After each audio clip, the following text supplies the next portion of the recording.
Hello, hello, hello, everyone. Welcome back. Welcome back from break. I hope you all had a safe break with your family. Thanksgiving break with your family. If you celebrate Thanksgiving, I hope you had a safe and fun time. And if you took advantage of all the sales, I hope you did. We had our request to results toolkit on sale, as well as our IEP master IEP ebook bundles on sale. So hope you all took advantage of that, and you also took advantage of any deals that you were looking forward to. I am Jamila, aka the IEP Coach, and I am the founder and CEO of the IEP Coach LLC. And welcome to the Coaching Corner. We go live every Tuesday at 6:30 p.m. Eastern Standard Time, and we talk about all things special education.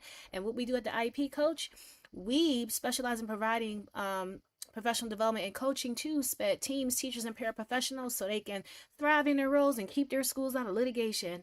That's just a little bit about what we do at the IEP Coach. All right, so tonight we have Ask the IEP Coach. You got IEP questions? You got SPED questions? Ask the IEP Coach. We're doing part 2 because part 1, we had so many questions that came in. I'm like, oh, we need to do a part 2 so that we can, continue to address your questions. So before we move on, I want you to share out this live. Make sure you share out this live. Share it with anyone who may have SPED questions, so that way they can share their SPED questions and get the answers to their questions. So share this with parents, friends, colleagues. Share out this live, okay? Share out this live, all right? And also, I want you to know, please make sure you subscribe to our newsletter, the IEP Insider. It is specifically for special education teachers and administrators. Gives you strategies and tips that you can apply right away in your roles. All right. So I'm going to go ahead and drop that. We drop a new edition every Wednesday. Okay. We tend to do it in the middle of the day, so you have time to look it over. So here is the link for you to go ahead and make sure that you are subscribed, that you subscribe to the newsletter. All right. And also we will be doing a webinar specifically for SPED leaders, administrators, principals, all that. And we're focusing on progress monitoring. Oh, when I tell you, progress monitoring is at the core of everything at your school. So progress monitoring 101, the missing system costing your school growth and how to fix it.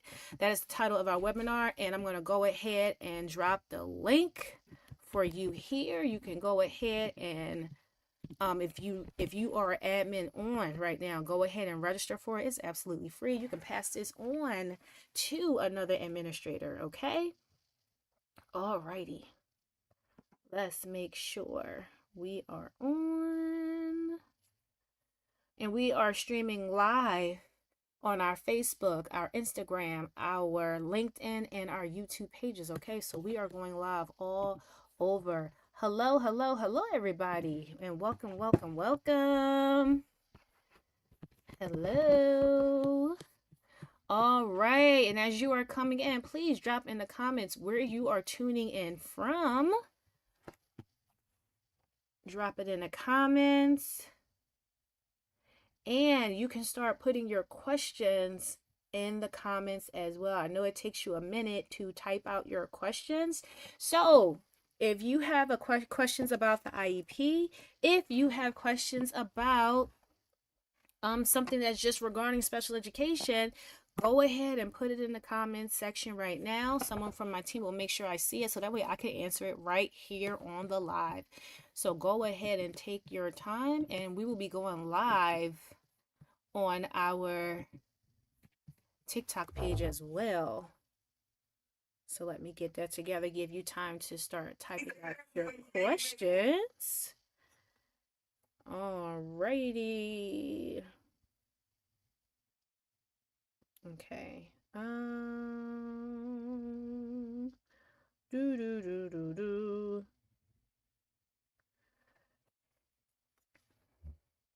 All right, so we are also live on our TikTok page as well. Okay, so we are also live on our TikTok page. So tonight is Ask the IEP Coach. So come with your questions and we will answer it right here on the live. Let me just check see what's the first question that we have. And put your questions in the comments, and we can answer your questions if it's regarding the IEP or if it's special education related. Go ahead and drop your questions in the comment section, and we will answer it right here on the live. All right. So one question that was asked, let me make sure I read this correctly. This person says, do you think students in mental health and emotional, do you think students with mental health and emotional issues, and emotional issues should be provided special education services, or should they be in a diverse learning classes? Why or why not? All right. So if a student has mental health issues or if they have emotional issues, when they get evaluated, the psychologist is going to give their recommendations, right? Now, also, the special education teacher and teachers that know the student can give their feedback regarding the student as well. Because just because the student has, let's say, emotional issues, like, what do you mean by emotional issues? Are you saying emotional, like what, they have anxiety? Are you saying they're emotional, like are they taking everything personal? Are they very aggressive? Like, it really depends on the severity of the disability, and what their needs are, which determines the type of placement that they need to be in. So for example, you can have a student who has an emotional disability, and they may just require check in and check out from their case manager. They don't necessarily need to be in a setting where there are other children that have emotional disabilities and exhibiting the same behaviors. That doesn't mean that they require that. They may just need perhaps group therapy, to also practice some executive functioning skills. So they may need to practice taking turns speaking, taking turns playing a game, learning how to be in proximity with someone else. They may need that. They may need group therapy and individual counseling to talk about the issues that they're having in school. And the case manager and the SPED team will put strategies in place to put strategies in place to support the students with their needs. So for example, I used to be an emotional support teacher. I taught 7th grade English, and I was the emotional support teacher. So I had students who had emotional disabilities. I had students on my caseload who had severe ADHD. They were on my caseload as well. And I had some students who were autistic. I had students who had severe ADHD and were gifted. I had a student who was autistic and was gifted. I had an array of students on my caseload. And one student in particular, she had an emotional disability. So one thing for her, she was a people pleaser. So I had to support her with that, with helping her to understand that if she's feeling uncomfortable, you don't just be uncomfortable. You don't put yourself through being uncomfortable and not feeling well just to please somebody else. So we had to work through that. She had group therapy and she had individual counseling. So we had to work through that with her. That was an everyday thing. Academically, she did fine. My instructional assistant followed her to all of her classes. She had a hard time. She didn't want to inconvenience anybody. So like if she had to go to the bathroom or if she needed help from a teacher, she wouldn't always raise her hand and advocate for herself. So self-advocacy was something else that we worked on. We also put in place some nonverbal ways for her to let her teacher know, like, hey, I need to take a break. I need to step out the classroom and take a break for a second. Or, hey, I need to go use the restroom for a second. We used different color cards. I had a check-in board in my classroom for when she would come into my room to check in, because she had check-in, check-out in her IEP. We utilized that. So it was a nonverbal way for all, and I used it for all my students, not just her, but it gave them a nonverbal way to let me know how they were feeling, how their day was going. And so through that, and then also holding her accountable for what she was responsible for, was her plan. She had her group therapy, individual counseling.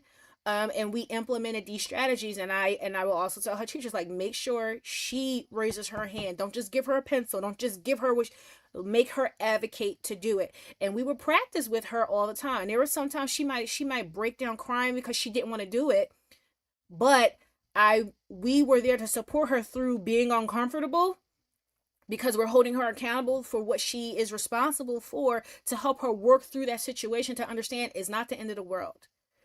Because, hey, it was middle school, everything was a crisis for her. Everything was a crisis for her, but I had to let her understand and know, your crisis is not my crisis. Okay? Your lack of planning, it is not a crisis for me. Your lack of not doing your work, it is not a crisis for me. I can help you figure out, hey, what are you going to do? You didn't do your homework, so here are your options. This is what you need to do. Okay? Now, if it is a student who is showing severe behaviors, meaning it's interfering with their education and the education of others, and it's getting very severe where they're becoming aggressive, then you have to look at, is the general education placement is that the proper placement for them? Is a special education classroom the proper placement for them? Is a regular public school the proper placement for them? I don't think it's fair to just say, oh, this student has mental health issues or has an emotional problem, they don't need to be in a special, they don't need to have special education services, because you don't know the severity of their disability. You don't know what their needs are. Like, you really have to look at the needs of the disability, and the needs of the student, and the severity of the disability. That will help you to determine, okay, what's the type of placement they need? What type of programming do they require? Okay? All right. Let's go to another question. All right.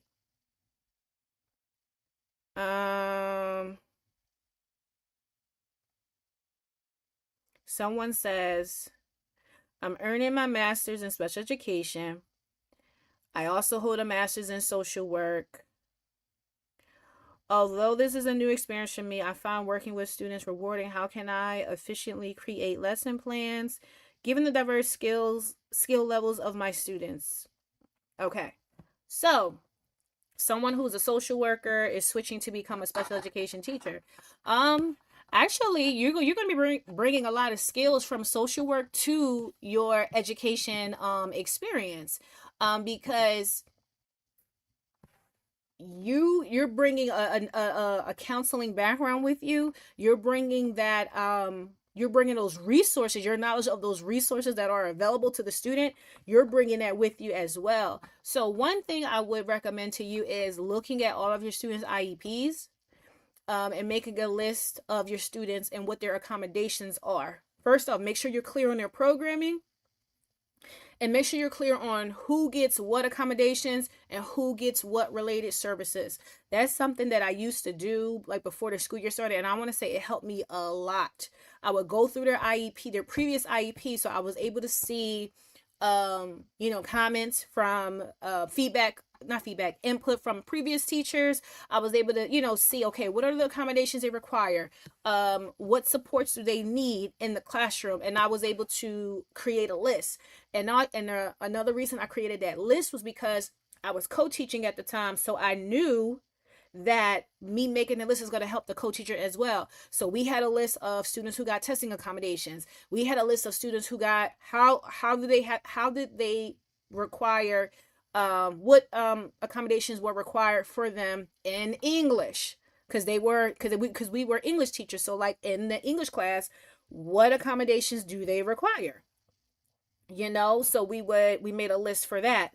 I want to say that really helped us a lot. And then making sure that we was able to meet all different modalities, because yes, you're going to be speaking auditory. You want to make sure you have things that are visual for your students, and also try to make it as kinesthetic as possible, where they can move around as well, because you're going to have students where you're going to be repeating directions a million times. So you're going to have students who hear the beginning of what you say. You have students who hear the middle of what you say. Some students who just heard the end of what you said. So it's just like also looking at their accommodations to see, what do you need to do in your classroom for them? So making sure you always have visuals for everything. I made sure directions were in simplified terms for them, and I made sure I modeled a lot. We always did the I do, we do, you do. So doing that gradual release helps a lot. And modeling everything you have an example of everything that they have to do, making sure you have an example for it as well. And then also, um, parents want to know, like, okay, what can I do at home to help my kid? So having like a couple of resources that can help them at home too, practice with whatever skills that you're teaching, that will help a lot. So I use PowerPoint. We use PowerPoints all the time. We use we were English teachers. We use graphic organizers for everything. And we had three different types of graphic organizers. We had the kind where it just had the lines.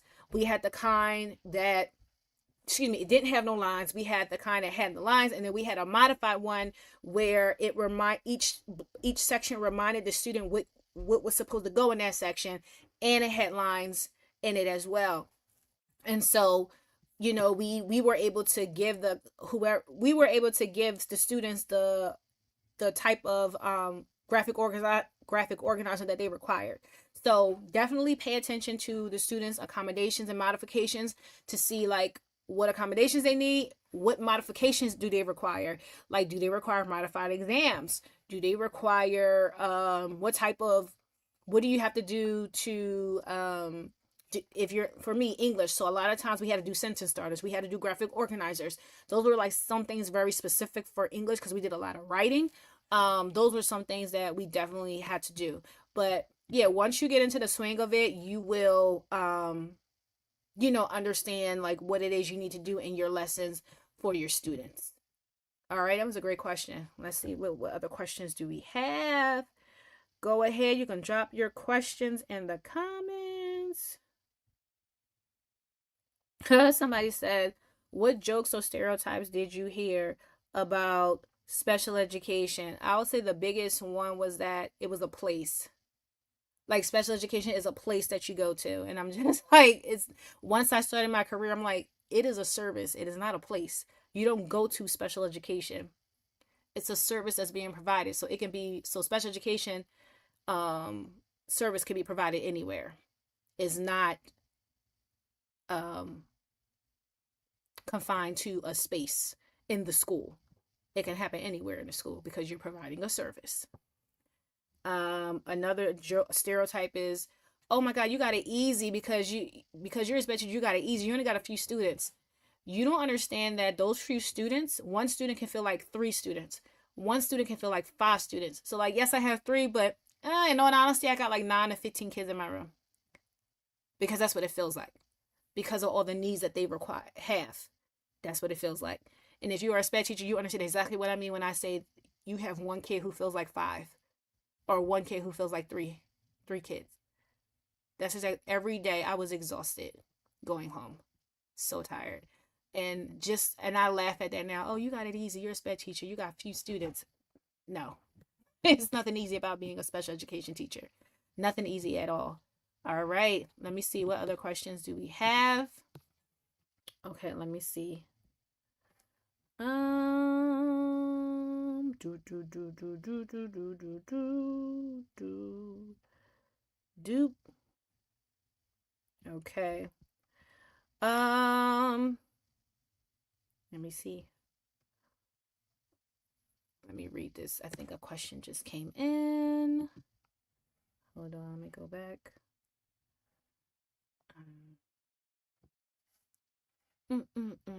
You guys got some great questions. Whoa.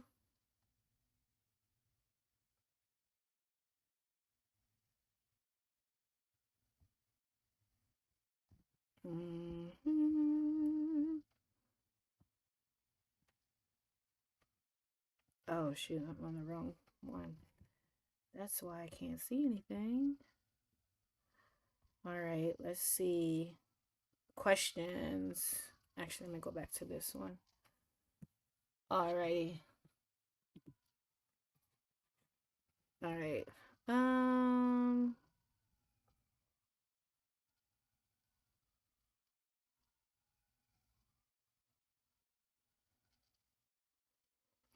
Oh, someone says, I'm about to take a job as a special education assistant. I have taught before, but not in this role. It will be new for me. I'm nervous and excited. Give feedback, please. Words of encouragement. Well, first, I'm going to say congratulations on taking that role. Um, One thing I would definitely say is get to know the teacher or teachers you'll be working with, and ask them for the IEP at a glances so you know the type of students that you're going to be supporting. I want to say that's the biggest thing. You definitely want to create rapport with the teacher or teachers that you'll be working with, and being able to understand the students that you're going to be servicing. Now, one of the reasons you want to build rapport with the teachers is so that they can see what your strengths are. Like, hey, you may be very strong in reading, or you're very strong in math. Also, this helps them to learn about you, other things that you bring to your role. You may work very well with students who are having a meltdown, and you can, support them with that. Um,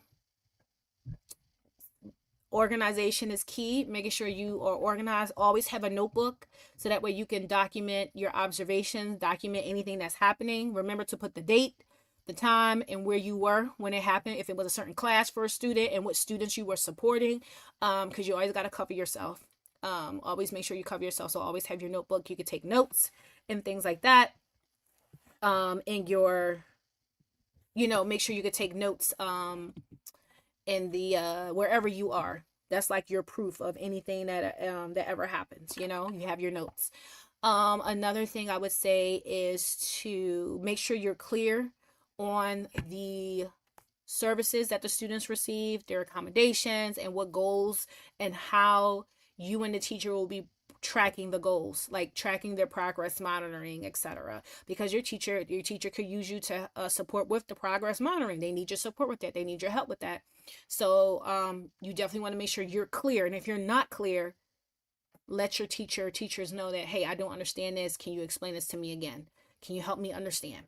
Make sure you do that. But I would just say definitely have rapport with your student, with the teachers that you are supporting, and the students. Like, get to know them. Make sure your teachers give you what you need. You need to have their IEP at a glances to know what you need to support them with, what accommodations they're supposed to receive, their schedules.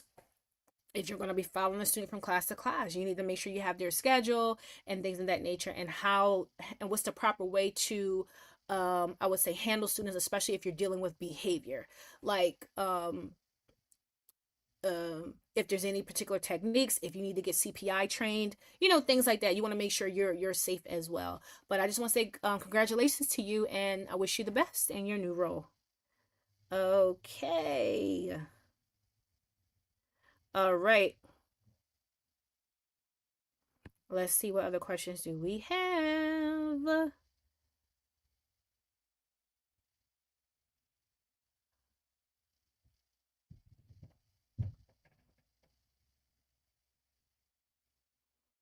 Mm,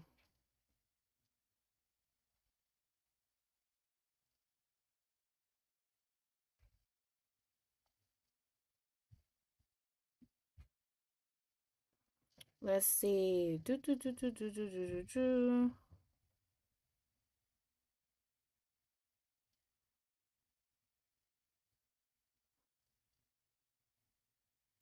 Oh, this teacher, she was just like, here's a question. Well, it's not really a question. This person is like venting about what other options do they have, because she's a special education teacher. She said, I'm exhausted.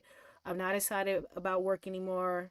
Just going to survive in this crazy, chaotic world we're living in. What other options do I have? She said she cried in her closet. I would say to this teacher, I would say, you may need a change of scenery. You may need to just switch schools. You'd be surprised, change of environment, what it'll do for you. I want to say I definitely did that. I had to change the districts that I was working at, and when I did that, I felt like I was teaching again. I fell in love with teaching again. So I want to say to that teacher, like, what are your options? You may need to change districts, and that's okay. Just like, sometimes, hey, the kids need a change of scenery, a change of environment. You need it too. So I would recommend, hey, apply at a different district and see how it is for you. Um, okay, let's see what other questions we got here. Alrighty. Do do do do do do do. All right.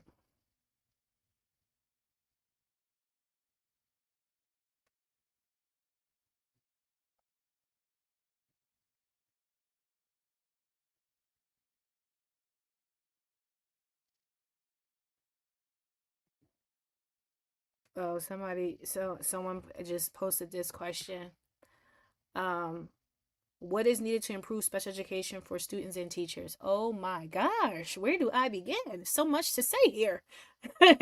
Well, especially for teachers, you definitely want to give more um, appropriate training for teachers, paraprofessionals, because that is lacking across the country. Like within districts, like teachers and paraprofessionals are not getting the necessary training that they need. It's like give them the right training. They're going in PD. They're going into PDs just because hey they teach fifth grade, hey go in with the fifth grade and do that PD. And it's like it would be more meaningful if they actually had a PD that pertained to what they're doing. Hey, we're about to have progress reports. How about we have a PD on progress monitoring to make sure our systems are up to date and up to par.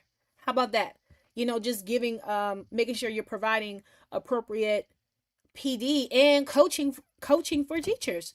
Seeing it, applying what you learned from the PD and applying it into your role. Okay, and as far as students, having enough staff to support the population that you are servicing. Every year is not going to be the same, so you can't service all the students the same. Making sure you have staff to properly service students, I would say, is a big one. Making sure you have enough staff for that, making sure you have various modes of assessments. Like I know some schools may just use iReady. A computer-based intervention, it does not work for all students. Some students need that explicit instruction from a teacher, not being on a computer. So having various assessment tools for your population, definitely doing that. And I would say for parents, I know sometimes some parents will keep their child at a school because they feel safe, but the school is not properly servicing that student. They're not properly supporting that student or servicing them, but the parent feels the child is safe there, and also they may have siblings at that school. I want to say, like, just really really think about how you are setting your child up for success for life after high school, because life after K-12, because if they're not getting supported, they're not getting the services that they require and need, we're wasting time. Time is being wasted when they could be in a learning environment where they can be learning. So I want to say, like, definitely, see what other schools are available to give your child exactly what they require and what they need. Oh my God, there's so much I could say. Um, not having cookie cutter solutions to special education. Stop putting band-aids on the problem. Actually get to the root of the problem and solve it. You see band-aids being put on issues all the time, not really addressing the problem, not really addressing the issue. Like, stop putting band-aids on it. If you do it right the first time, it's going to be right all the time. Or if you do it right the first time, you may have to make a couple tweaks to it, but you don't have to do that much to it. Being proactive and stop being so reactive to problems. It's like, invest the money so that you can get the training for your teachers, so hey, it can decrease the number of lawsuits you've been in. Invest the training so that your teachers know how to properly write IEPs, so again, you can stay out of litigation because the IEP was not written properly. So it's like, invest the money appropriately. Like, oh my God, there's so much to say. Let me go to another let me go to another question. Let me go to another question here.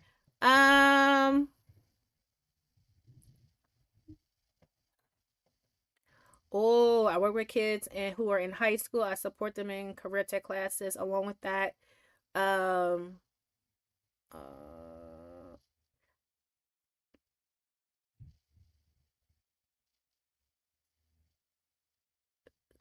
oh, we have too many kids are graduating. However, like, what are they learning? How can we better support students before they graduate? Oh, great, great question. That is an amazing question. So definitely, and this goes into transition. You really want to make sure your if your child is age if they're age 14 and up, definitely want to make sure that transition planning has started for them, because this is where you're going to be planning what the student is going to be doing for life after high school. So you want to make sure, hey, if they are college bound, that you are working on the skills that's going to help them for life after high school.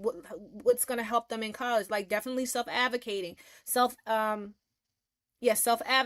organization, um, being able to prioritize things. Like, you want to make sure they know how to do those things. And then also you want to make sure that your child gets updated psychoeducational done if they have a learning disability, so that way when they contact the office of student services at the college, it may be um, academic support or Center for Academic Achievement or something like that, or disability depart services. You want to make sure you have updated paperwork to show that your child has a need so they can get accommodations. They can get accommodations. It could be a psychological impairment, it could be a learning impairment, it could be a chronic health impairment or physical impairment. You can get accommodations, but you want to make sure your paperwork is updated so that way you can get those accommodations when your child is in college. You want to make sure they're working on those skills too during transition planning. So hey, if their interests are in um let's just say the medical field or something like that, let's say they're very interested in being a nurse, and you may be saying, hey, they don't have the capacity to be a nurse. Okay, that doesn't mean like, hey, they can't do anything in the medical field. What can they do? What's the profession that they could do in the medical field? A lot of times, like, the decision is made, oh, they don't have the capacity to do that, let's look at something else. But it's like, if they're interested in the medical field, let's find something that they are able to do, and then have those activities where they are researching those things, where they're able to even shadow someone or talk to someone from that profession to learn more about that role. If college is the goal, or if, let's say, the military, army, or navy, any of that, if that's a goal, you need to research, okay, what do I need to do, what steps do I need to do, how do I need to prepare myself for that, what are the things I need to do in order to qualify. Like, that can be a part of the transition plan. If your child has complex needs, let's say they're going to need SSI and Medicaid, etc., you can start applying for that stuff now while they're in transition, because it takes a long time to get that secured. So you don't want to wait till they graduate and then apply. You want to do that during transition. That's the time you want to get connected with Office of Rehabilitation Services in your state. You want to get connected with SSI, Social Security income. How, like, what do you have to do to apply for that? What do the parents need to do? So that way they know it's a team effort and you're working on it while they are during their transition time. So that starts at 14 and it ends when they graduate high school. But you don't want to wait until they graduate to do all this stuff. And I see that happening so much.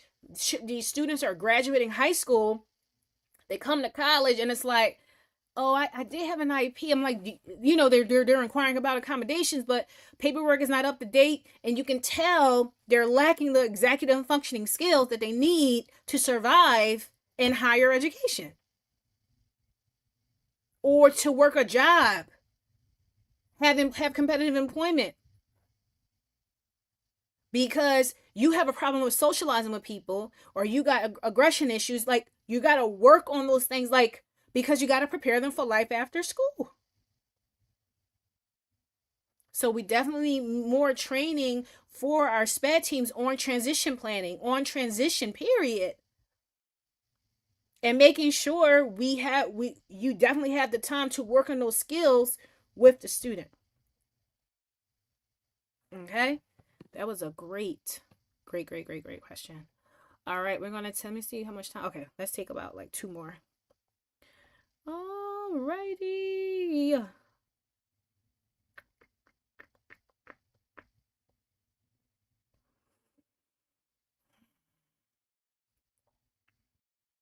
Let's see. Hold on. Let's check. See if we got any other questions. Let me see. Ooh, ooh, ooh, ooh, ooh. Okay, no questions there. Let me check over here.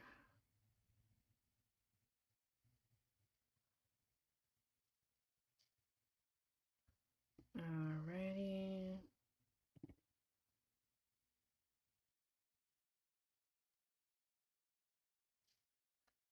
All right.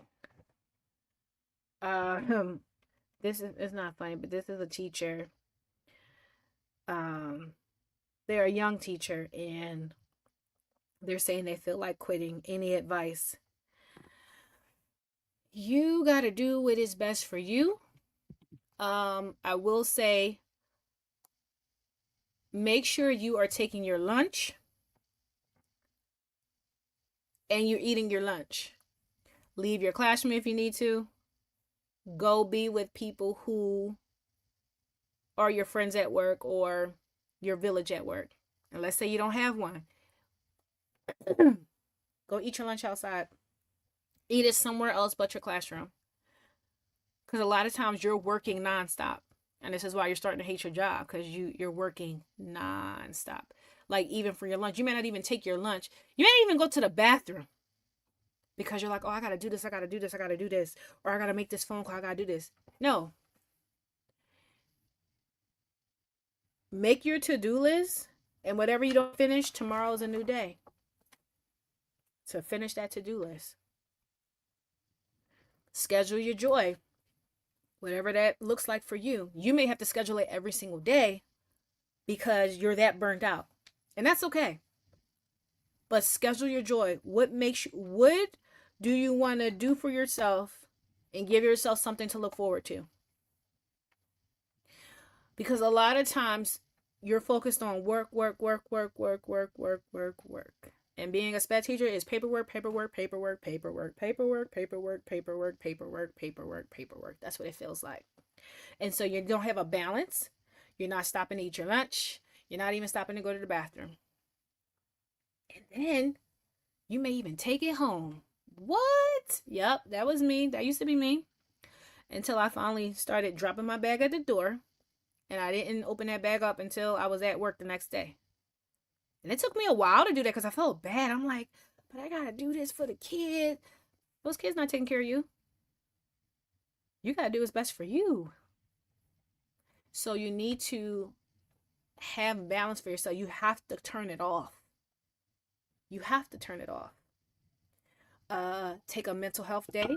I always took mental health days. And there were I remember I was so tired. I was so overworked. I was out of work for 3 days. And when I tell you all I did was sleep, all I did was sleep.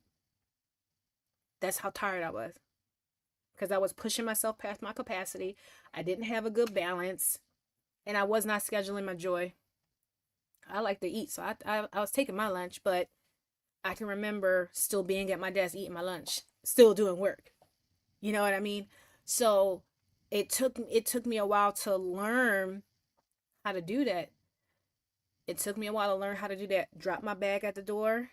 Um, what I didn't finish, I was not taking it home. I'm gonna finish it tomorrow. And then giving myself something to look forward to, like, hey, not going straight home after work.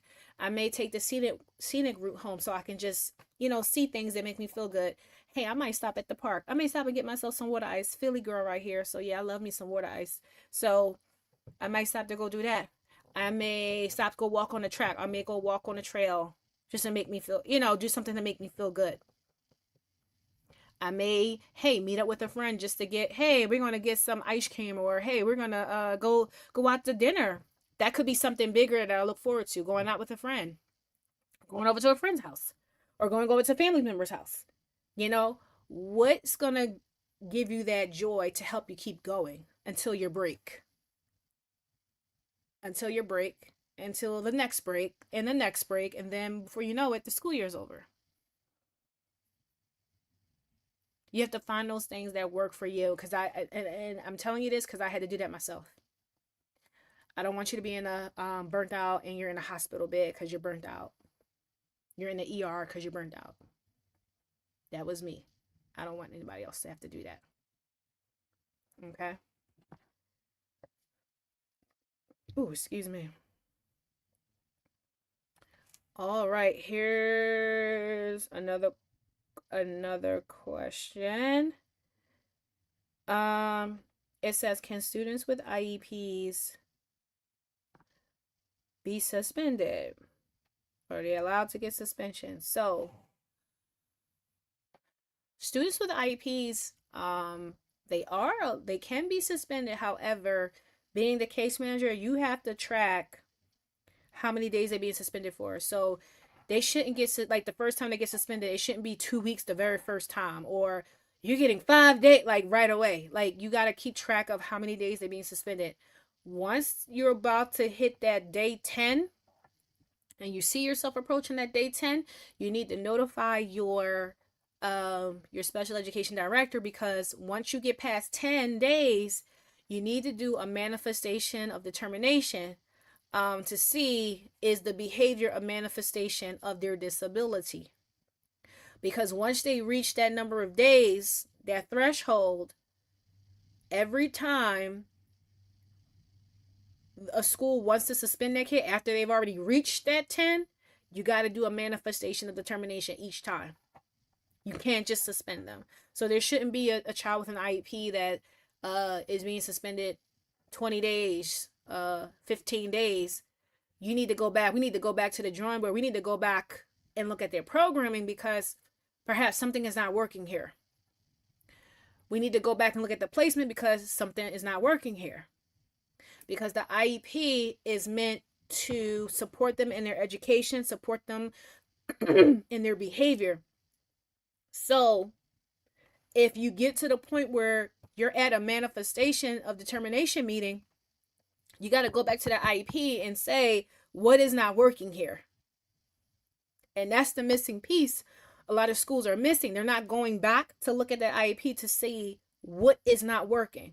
They're like, oh no, we just suspended that kid, and then you may even run into a lawsuit because you suspended that kid more times than it is allowed. And just working in education, if I got a student who has been suspended more than 10 days, what's going on? What are we doing here? What are we doing here? You gotta look back at the IEP and see, okay, if this is not working, okay, let's call another IEP meeting. If the service that's going to be provided doesn't change their special education time, amend the IEP. Of course, get permission from the parent. Amend the IEP, add the service. If it's not going to change their special education time, if it is going to change their special education time, you need to have a whole new IEP meeting with a new NORAP and see, like, okay, what do we need to do here to support this student? Because, hey, they're getting suspended a lot. What's going on? Do they need counseling? Do they need another service? Are they acting out this way because they're having a hard time learning? What other learning supports do we need for this student? So you have to look at it like that. You have to look at it like that. What's not working in their IEP? What's not working in their plan? You can't keep suspending a kid and suspending them. Because again, the IEP is supposed to work for them. It's supposed to help them thrive in their education, help them thrive in their behavior. And if they're not, we need to go back to the IEP and see what needs to be changed. What needs to be changed? All right, let me see if we have any more questions. All right, this is the last call for questions. Last call for questions. Drop your questions in the chat. Last call for questions. All right. Okay, I don't see any. All right, this was great. This was great. I just want to remind you guys, make sure you subscribe to our IEP Insider newsletter. It is specifically for special education teachers and administration. We give a lot of strategies and tips that you can apply the very next day. The very, very, very next day. Let's see. And also, we have our webinar, Progress Monitoring 101, the missing system costing your school growth and how to fix it. That webinar, it is next week. It is December the 11th at 7 p.m. Eastern Standard Time. So, and this is specifically for principals, administrators, SPED directors. This is for you because we want to get your school in order, because progress monitoring is at the core of everything. All right. Let me drop that in the comments as well. And if you're on IG, you can click the link in our bio and register. It is absolutely free to register. All right, one last call for questions. Okay, I don't see any questions. Thank you all so much. Remember to be kind to yourself, and remember what your capacity is. You are one person. Do not work past capacity, because once you do that, that is when burnout occurs, and that is not what we want. So make sure you don't push past your capacity. And remember, be kind to yourself and be safe. And we will see you all next Tuesday at 6 p.m. Eastern Standard Time here at the Coaching Corner. Peace.